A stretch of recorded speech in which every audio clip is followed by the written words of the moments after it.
Welcome to the Lancashire Lad podcast.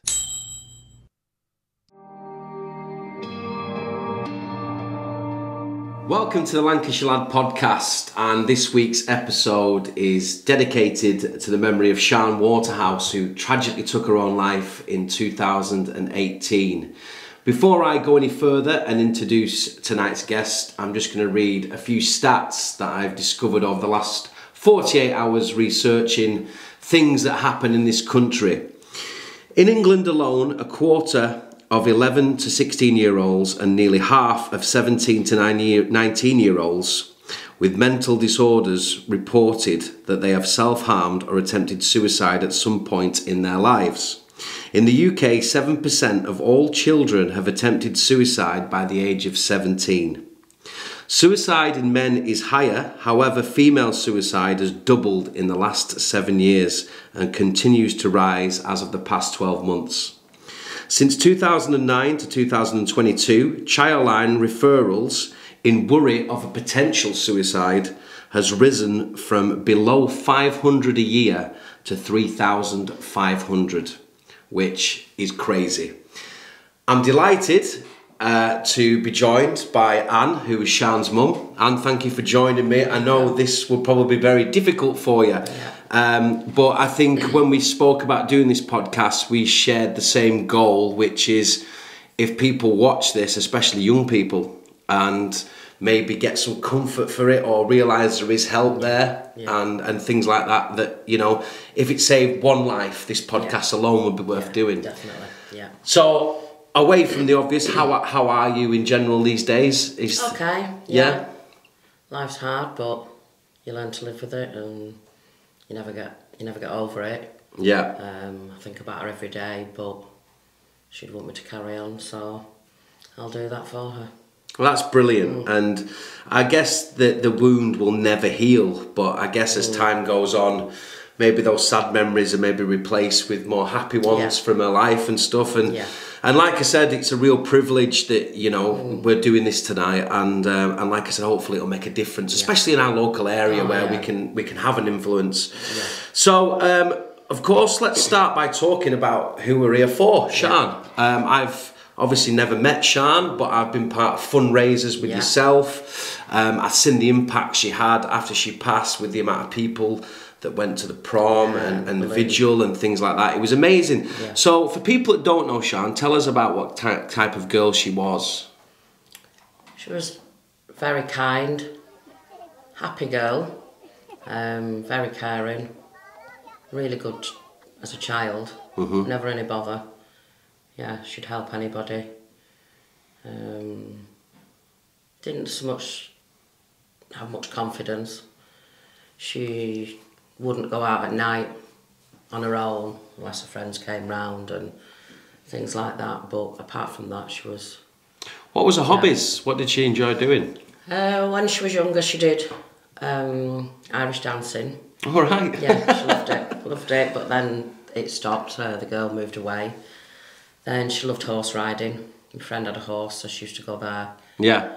And horse ride and go and look after the horse, and she loved that. So she was quite active with the hobbies then. Oh, yeah. You know, they weren't just sit down hobbies; they were active ones and things like that. Yeah, they were. So, what school did Sian go to in primary school? Was it Polton, and then high school was Morecambe High School. Yeah. Okay. As Sian obviously grew up and entered into her teenage years, she started to encounter issues in her life. What kind of happened, and you know, where did you start to notice something wasn't quite right? I think the worst thing was when she got her iPhone. Right, okay. Yeah. Before that, she just had a BlackBerry. I think that was the worst thing she ever got, was an iPhone. She was all right the first couple of years at Morecambe High, and then she just didn't like it. Then she got quite ill. She kept fainting. So she'd missed quite a bit of school, or she'd be at school, she'd faint, so I'd have to go and pick her up. And I guess the pressure bills then of I'm behind in schoolwork and things like that. So 14, I could see, you know, she was trying to fit in with the in crowd. As we all did, I guess. Yeah. You know. And it obviously didn't happen. So she tried to take her own life at 14. Right, okay. Yeah. Not a lot of people knew. We tried to keep that quiet because we knew she'd have to go back to school. And Yeah. we didn't want people knowing at school. What was that like as a mother, having a 14-year-old girl that tries to do something so tragic and drastic? You know? Feel like you've done something wrong. Yeah. You're not there for her. You've let her down. You can't understand why they can't come to you and talk to you when she could talk to me about anything. Lads, anything. So yeah, it's quite upsetting and hard. Yeah. I think that's the stigma behind suicide in general, is that people, I think people who are close to people that take their own lives, why didn't they talk to me? Why? Yeah. But I think it sort of walks hand in hand with what they're going through, where they feel they've got nowhere to go, which is, it's just heartbreaking. So luckily at that point, it wasn't successful. And she came through that. Yeah. What happened after that? Was she back to normal? Was she happy again? She didn't want to go back to school, but obviously she had to. She went to CAMS, which is Children's Mental Health. They were amazing. They were there 24 all day if she wanted to phone them. They even came with us the first day back at school and got to talk to the teachers. And then she used to go, I think, twice a week, and then it went down to once a week. Was that like a progressive sort of phasing out and going? So it's how they work. Yeah. CAMS is CAHMS, isn't it? Yeah.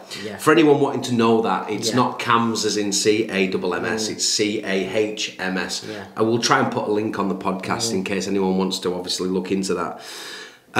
So what did CAMS actually do as a support for Sian? Well, at first I went with her, and then after that she went on her own, because obviously if she wanted to talk about anything she didn't want to say to me, and they weren't allowed to tell me, you know, if she had said something that she didn't want me to know about. And they just worked with her through different steps, and they used to set targets, you know, for her to go to school and do this, and so they set the targets, and she did really well. So then they discharged her, and then she was fine for a bit, and then she was self-harming. Right, okay. So did you discover that, or was it something a friend told you? No, a friend told me, so that was it. We got her back in CAMS. She did really well again, and then they discharged her. She was 16 in the November, and then she said to me she didn't feel good again. She wanted to go to the doctors. So we went to the doctors, and obviously she was 16, so I didn't have any say in the matter. Yeah, it goes out of your hands at that point, doesn't it? Yeah. So they decided to put her on antidepressants, which I didn't want her to be on, but there's nothing you could do about it. So she went on them. She was still at school. Her exams were coming up. She was that far behind with schoolwork. The pressure bills. Yeah, and then she just was getting nasty messages, mainly from people out of school. I'm not saying it was people in school. Yeah. School were quite good with her. I mean, I come home from work one day and she was just sat crying, and she had her iPad, and this girl was threatening to come round and beat her up, and Sian just didn't have it in her. She just wasn't, you know, she stopped going out at night, she wouldn't do much, she'd sit in her bedroom. So we got her back to the doctors. They referred her for counselling with Minds Matters. They referred her for some sort of relaxation thing at Morecambe Library, so I took her to that. Well, it was full of elderly people, so this 16-year-old's not going to go. Goes back to fitting in again, doesn't it? It does. So, and she was just constantly, and as I was saying, block the people. So she'd block them, but then the better if it gets to you, doesn't it? So she'd unblock them again, and then the messages would be there, and Snapchat, and It's a strange one because I think I'm very lucky in the sense of I was probably in the last age group, or one of the last age group, where finishing school, all I wanted to do was come home and go out and play. Yeah.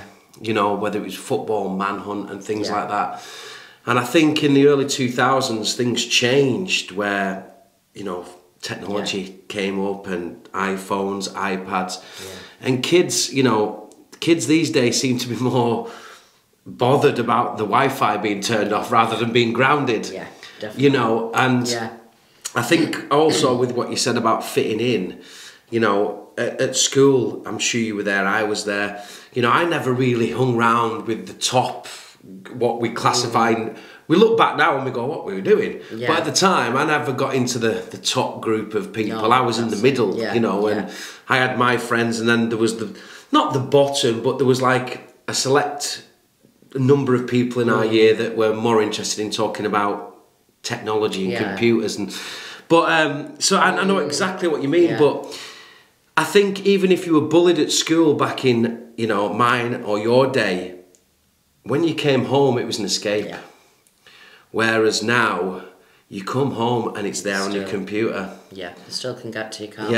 Yeah. And I think sometimes there's nowhere to run unless you actually come off social media. Yeah. But if you do that as a youngster, you can, and especially when you're struggling to fit in, you're losing contact with what's going on. So there's a panic there. Yeah, there is. What do you feel personally about social media? I think it's good for, you know, a lot of things. But I think it's more, even text messages, I just think people should think what they put online or a text message and read it to themselves. Before they send? Before they send it. Yeah. It's a crazy thing because I sit here in my late 30s and, you know, the job I do, I have to be quite confident to do it. So people wouldn't really expect me to have insecurities. But if, over the years, if someone's removed me off Facebook, for example, or a social media platform, it bothers me. You know, and people say, you know, I don't care what people think about me. I don't think that's real. No. I think everyone sort of everyone really bothers what, you know. I'm not saying you do to a massive extent. No. But, so, for me in my 30s, struggling to deal with being defriended or blocked or having something negative said about the work I do, that bothers me. And I've developed coping mechanisms over the years to deal with that. Whereas these young kids who are 11, 12, 13, 14, 15, 16, they haven't got them skills. So dealing with not fitting in at school and at home, it must be. Oh, it must be. Yeah. Do you think that's what happened to Sian a lot? I do, and she was very sensitive. Did she try and put a tough face on in public? Yeah. But behind? She'd try and be happy, and she would, wherever she went, she was skipping, you know, running, and she would. Yeah. But inside, she was hurting, and 100%. Yeah. Yeah. So I know this is obviously very hard for you to talk about. Talk us through leading up to obviously Sian's last few days. Was there a red flag there? I'd guess probably not that much because you probably would have been. Well, yeah. I know she'd gone out with this lad, and she really liked him anyway. It had finished for, I don't know, it wasn't that good, but anyway, I don't know, he'd been back in touch with her. Anyway, that she was fine that week. She was getting ready because obviously they're off school that week because it's this February half term. So I was getting on her to revise. Yeah. Because she was behind as well. Yeah. Yeah, and she was behind. So anyway, it was going to be a friend's 16th birthday. So on the Sunday, she was chuffed to bits because she went and bought a scratch card because she was 16. She called. It's the small things, isn't it? Yeah. She won £20, so she was on her first scratch card. Yeah. Absolutely buzzing. So she was going to Preston with a friend shopping. So off she went. Come back. Great. Show me what she'd bought. She bought these bright red pants, these shoes. That was a size too big, but they're only a fiver, so she said she'd stuffed tissue in them. That was that. She was fine. Friends stayed. They were having pizza. I was going out to watch a band with my friend at 6 o'clock, so Sian's stepdad was in. She was fine. I phoned her about 7 o'clock. She said, yeah, Morgan, my friend's just gone home. She said, I'm going to do a bit of revising and go to bed. And at 9 o'clock, I got a phone call off Sian's stepdad to say, you better get home. And that was it. I honestly can't contemplate, what that must have been like. And there's obviously a very select few people in this country who would understand through being there in that situation. I know there's several people around this area that have lost people to that. Yeah. And it's just, it's something I'm never stuck for words, but in this situation, I am a little bit. It must have been awful, and would you put a lot of it? Would you put it down to a mixture of depression and bullying? Yes. So, like an even 50-50? Yeah. And what would your message be to not just young people, but people in general who can be negative in life towards people and maybe say things that they don't need to? Yeah. What would your message be to people that are maybe bullying people now? To think what they're doing and put themselves in that person's position and how would they like it. Did you, and this is, because it's a tough thing to ask this, but did anyone reach out after Sian had gone to apologise in any capacity? One girl did. Yeah, she sent me a message. Did that mean anything to you?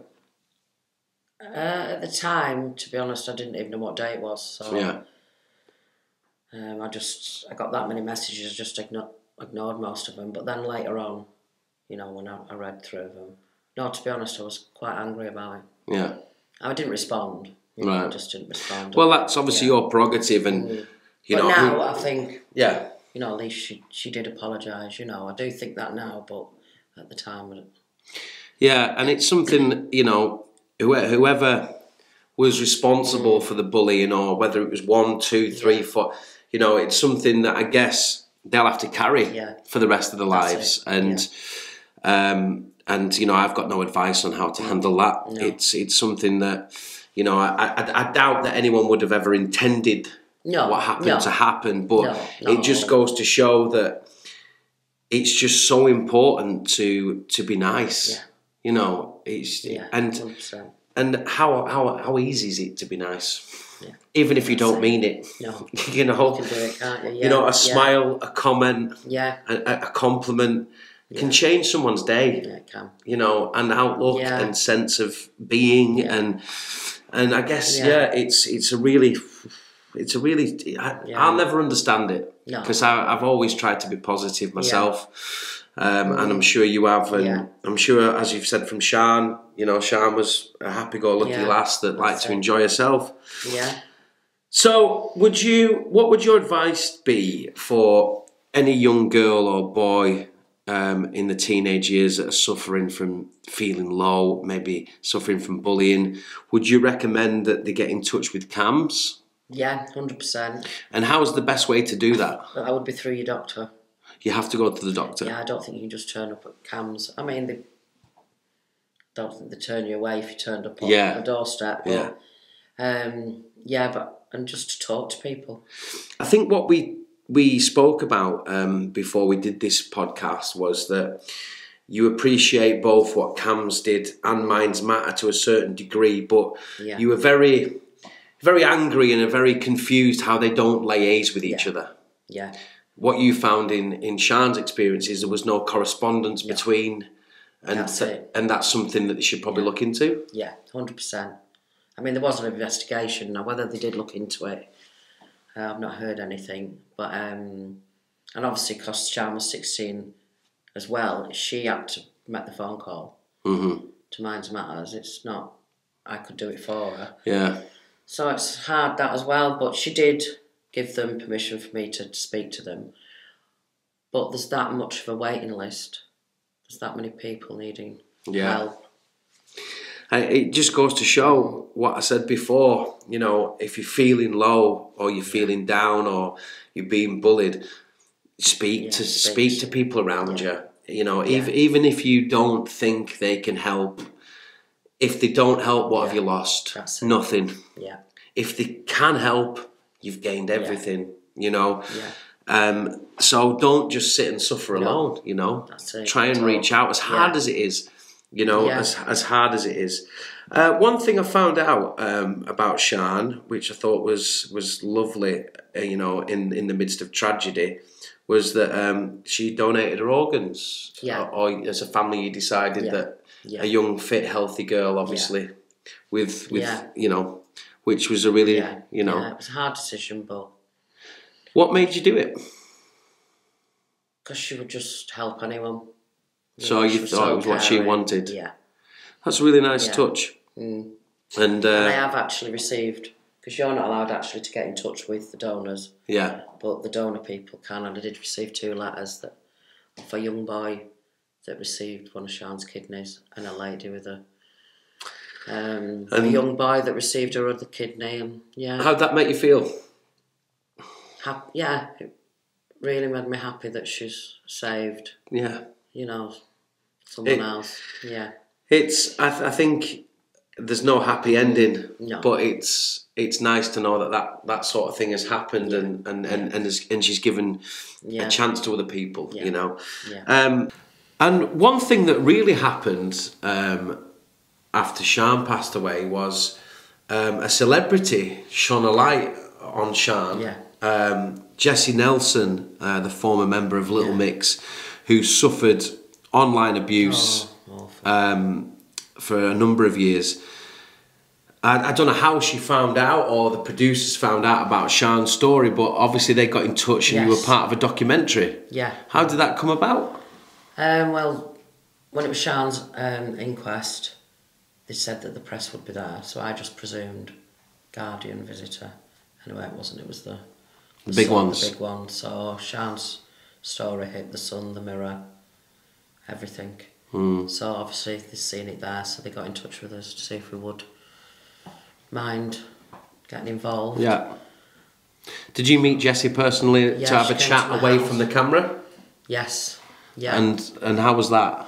Oh, she was lovely. Yeah? Yeah, she was lovely. Really nice. But yeah, she suffered badly. So I guess obviously even though Jessie divulged a lot of information on the documentary, I would imagine that there'd been certain things that weren't in it that she told you about, and obviously Jessie obviously came through that, and has moved on in life, which again goes to show that it is possible, even though how low you felt. You've also raised money for Lancashire Minds, for Lancashire Minds over the last couple of years. I know we don't have a direct figure. No, I know it's over 50,000. That's amazing. Sian's dad did a lot of that. Obviously, at first I didn't even know what day it was, so he's done quite a lot of the fundraising. Yeah. And they're quite good. They go into schools, and to talk workshops, which I guess will make a real difference. Yeah. Wow. Yeah, it's like I said, I think a lot of people wouldn't know these things, and it's great to know. Yeah. What does the future hold for you and carrying on Sian's memory? Are you still working towards doing fundraisers and things like that, or?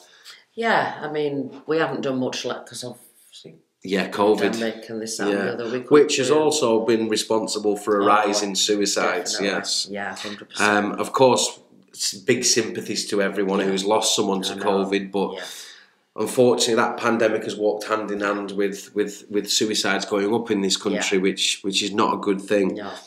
So tell us, you like to celebrate Sian's birthday every year? Yes, we always do something for Sian's birthday. So we had a party which you were involved, weren't you, for her 18th? Yes.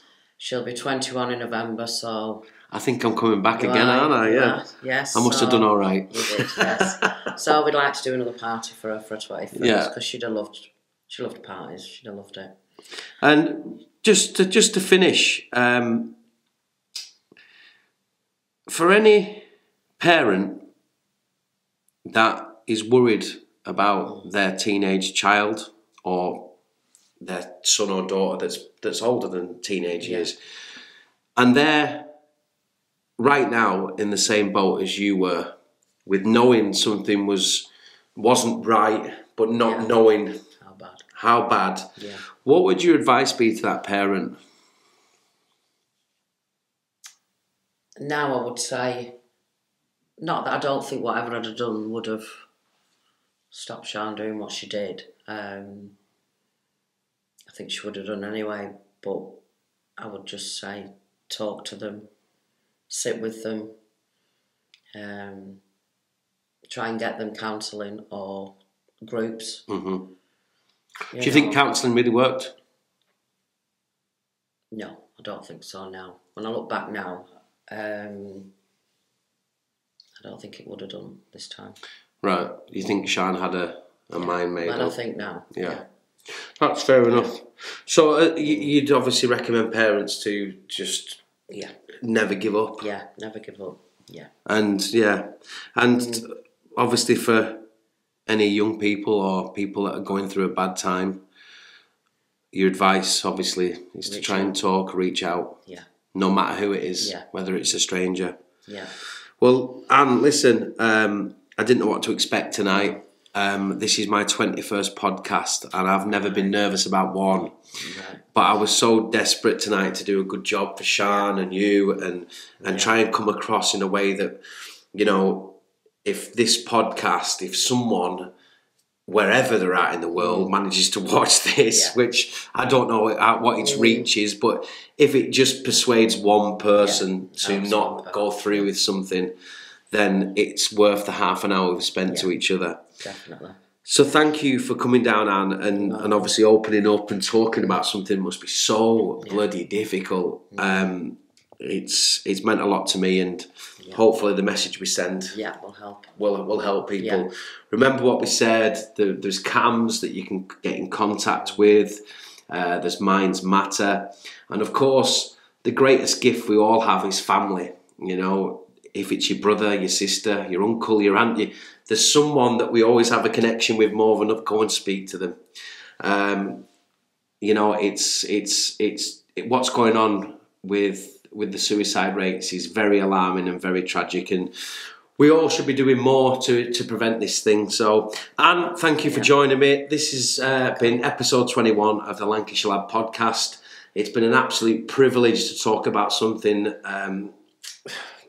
so real in life and something that might help people. I will see you next time. Remember to subscribe to the channel and please click the alert button, and then you can always get notified when my next episodes come out.